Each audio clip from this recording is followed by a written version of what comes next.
你好嘛？你最近點啊？生活順利嘛？有冇咩困難？使唔使揾人幫手？咁關心嘅問候咧，相信大家都唔陌生啊。特別喺你失意嗰陣咧，大家都主動關心你，希望你快啲咧恢復正常。但係如果呢種狀態嘅自己先係最舒服呢？咁究竟正常係咪咁需要恢復呢？生活如常究竟係自己定人哋去定義呢？咁唔好問啦，等去死吧親愛的為你解答下呢種正常狀態啦。咁故事咧由一對熱戀嘅主角開始，咁擁有一個屬於我倆嘅愛巢，咁肆無忌憚咧喺家入邊咧做愛做的事，直至咧未婚懷孕嗰一日咧，故事先真正開始。咁大量談及母親嘅電影咧，佢哋都會以家庭付出咧，以歌頌佢哋嘅偉大。但係呢套電影咧就走一個咧比較自我嘅路線。有睇我之前介紹同一個導演所拍嘅《我的兒子是惡魔》嗰套電影嘅故事咧，都聚焦咗喺母親身上。咁前作咧蒂達史雲頓咧飾演嘅伊娃咧，就係為咗個仔一切脫罪嘅行為咧，背負咗道德同埋作為父母嘅失責罪名。咁呢套作品嘅母親奎斯咧，就將一切脫罪行為化為行為 justified。身份由女人變成母親呢，但係內心原始嘅慾望咧都仲喺度。咁關於原始嘅慾望呢，我哋容後再討論。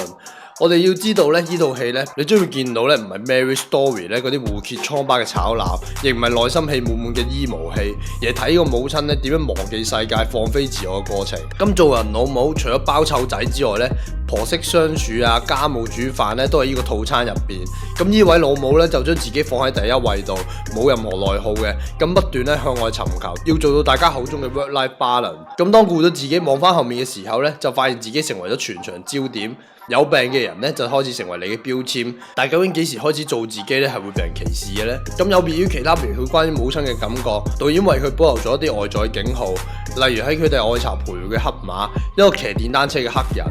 喺劇情發展之後呢，我哋了解到佢哋可能曾經有個戀人關係，但現今同為父母嘅兩位呢，同樣亦係不安於此嘅兩人。咁電影將大量時間咧放喺屋企咧同埋屋企外嘅森林，具象化女主角咧困喺呢段關係同埋佢渴求外界嘅聯繫。外界咧唔係大家所知嘅社會，佢並唔係一無是處嘅母親，只係扮人妻上咧採取放棄狀態，喺聚會上咧拒絕應酬，喺小朋友嘅聚會咧着比堅尼喺泳池暢泳。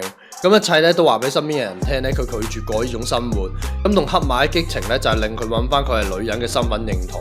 有一個警號咧就係當佢同老公不和嗰陣時咧，華人社會嘅老婆咧會選擇回娘家咧互相冷靜，但係呢位阿媽咧就選擇揾奶奶喺屋企，唔係想要佢關心同照顧，但係只係行下街為佢打扮一番。喺我理解下咧，因為呢個家庭咧俾唔夠愛，所以佢選擇回到母性嘅懷抱，揾翻出生嗰時嘅感覺，嗰支被滿足嘅原始慾望。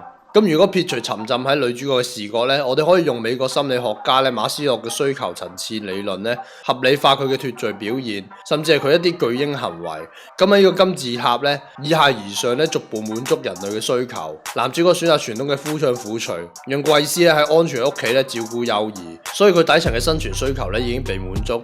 但係直接建立自我同埋社交方面咧就完全封閉嘅，湊仔咧成為佢生活嘅唯一。即使佢想同老公咧回味二人世界咧，亦都係枉然嘅。導演亦都以日照同凌晨咧去拍攝佢嘅生活日常，情節上係因為老公工作嘅早出晚歸關係咧，但對女主角亦係隔開兩個世界，象徵日照嘅母親同埋凌晨嘅老婆。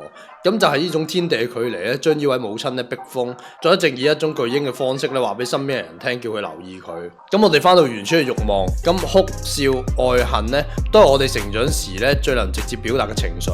咁呢啲情緒咧，我哋喺我的兒子是惡魔咧，我哋已經喺兒子上面咧體驗得到。但係呢套作品咧就以母親作為範本，將浴室咧徹底破壞咧去表達佢嘅不愉快，不斷靠自慰咧同埋同老公求愛咧去表達佢缺愛，甚至最後大家以為佢恢復正常咧，佢就遠走到去森林度。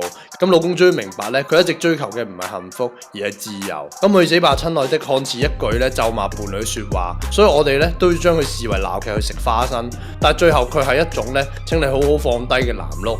淨係矛盾咁愛住呢，我哋更加要應該放開嗰時就放開，俾一種單方面堅持嘅伴侶明白，同埋亦送一切嘅愛咧俾我哋嘅母親，因為呢個一生嘅工作咧就欠咗自己大半世咧去照顧我哋。多謝老母，我愛你老母。咁如果中意呢條片咧，記得 follow 同 like 同 share 呢個 channel，亦都可以 follow 我 friend 同 IG， 得閒同我傾下偈。好，下次再見。